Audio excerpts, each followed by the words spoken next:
This is the 12-Hour Walk, Episode 1.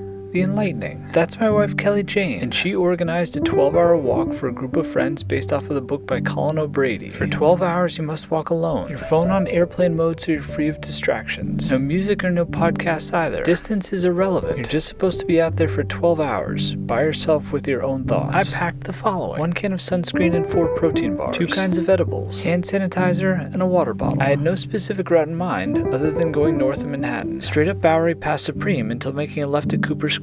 I only broke silence if somebody stopped me to say hi. I mean, how could I not say good morning and return and I love you too? I walked up 5th past the Empire State Building and the library before making a left on 42nd. I wanted to relive my COVID footsteps. When Kelly would drop me off here and I'd walk up pretending I just got off the subway, right down the middle of 6th Avenue.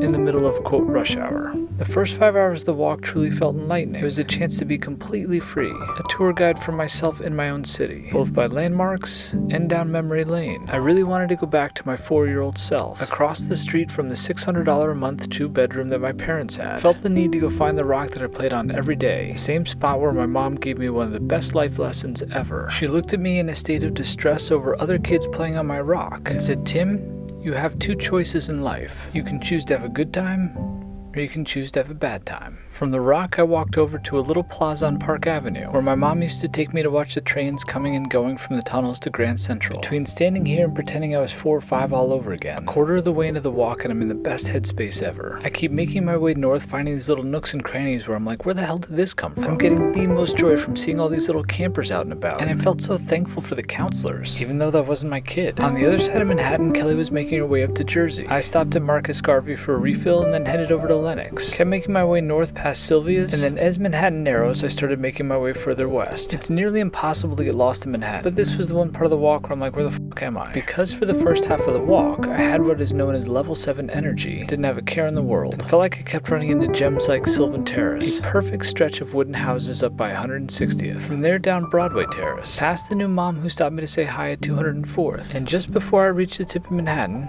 Kelly made it to her destination, New Jersey. She walked right over the state line and then started to head home. And 18 miles in, I was about at my turnaround point too, the most northern tip of Manhattan, at the Harlem River. And at this point, I feel like I'm embodying exactly what the book said would happen. I've had nothing but objective, super high-level creative thoughts. I've thought through all my limiting beliefs. I've seen nothing but joy and perfection in the world around me. And I feel like I've got a really good grip on some of my biggest challenges and fears. With about 5 hours to go, it's time to go home. And that's when I fell into a dark hole. If only it was just 7 hours. But that's not what this is called.